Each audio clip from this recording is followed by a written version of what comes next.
Welcome to Elf-Centered. Today I'm going to talk about something that's very topical, that's been ongoing for a very short while, though it's a very long argument, and that's vaccinations. There's a lot of discussion online, there's some offline, but a lot online about the whole surrounding of should I or should I not allow my children to be vaccinated. You're going to find science, you're going to find math, you're going to find all sorts of things on there. Apparently, people will believe anything on the internet sometimes because even though certain studies are discredited, they're thrown over as a load of bunk, there are people that are still buying into them. I'm going to go at it from the historical perspective. Smallpox. Smallpox was extinguished in 1980. It had a kill rate between 20 and 35% of those people it affected. So a third of the people, approximately a quarter of the people. So if you're in a family of four, and you're not, you're all susceptible to it, one of you is going to die. It's airborne. There is no easy cure. There is no way of actually treating the disease. Look around your family if you're against vaccinations. If there are four of you, one of you is good. You pick which one. Polio hasn't been eradicated yet. They're aiming for 2018, and it's through vaccinations. It's got a very low kill rate, 1-2%, not that many, but it disfigures. It paralyzes. Not just necessarily the legs or the spine, the arm, the lungs, the internal organs. There have been polio epidemics, smallpox epidemics. Measles, highly contagious, airborne disease, no treatment, very severe in adults. All of these used to be historically epidemics. They would sweep through countries and nations and continents in the world and kill massive amounts of people. They would disfigure. What's not so much anymore, and what's the difference? We haven't really changed the way we live.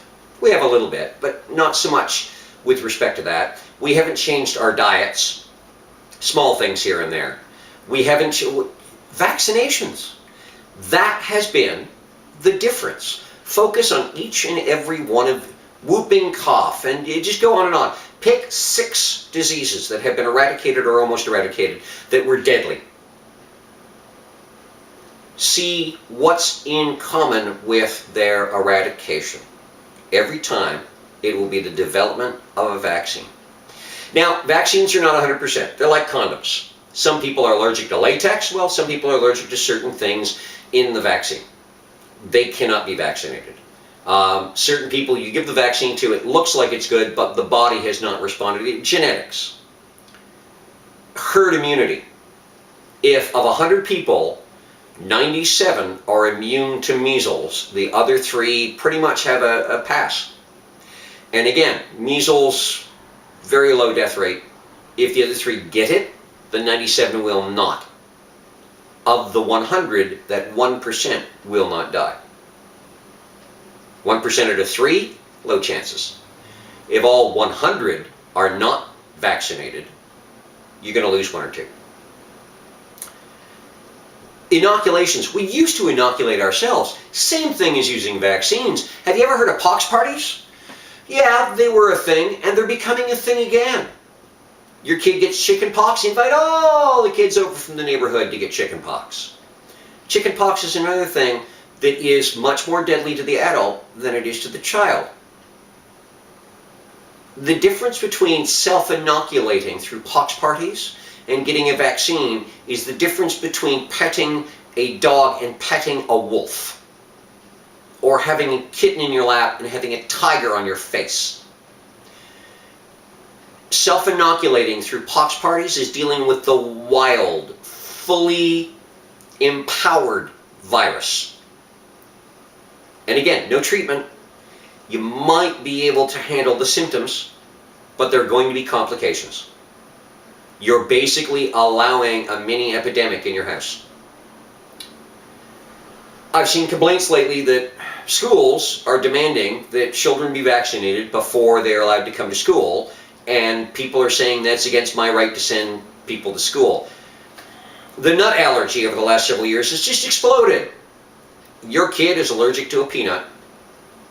you have successfully, in most places, banned peanuts and peanut butter, a staple for most kids, for lunch, from schools.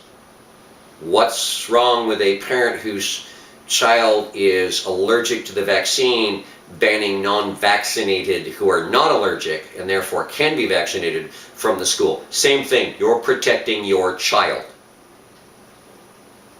Think about other people protecting their children. It's not all about your kid, sunshine. It's about everybody's kid. It's about the group. It's about the tribe.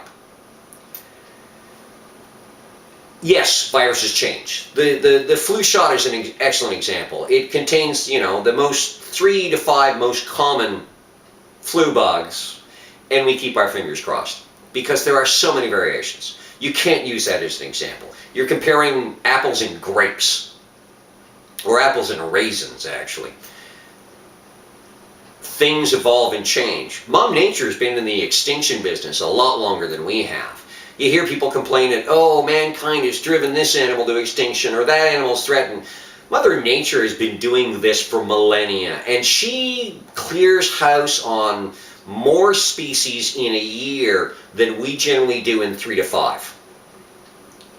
We're part of the whole program here. Mom Nature is chasing us. 7 billion people overcrowding the earth. Mom Nature wants to clear some house. She's going to keep trying to change viruses and diseases and introducing new ones and modifying old ones so that they get around. It's an arms race. Mom Nature makes a bigger gun, we make a bigger shield. And on it goes. Some of you people are really working to help Mother Nature. Now, why are you helping them at the cost of your children? Not other people's children, your children. It's a common saying you hear a lot, and you're walking right into it. Those who ignore history are doomed to repeat it.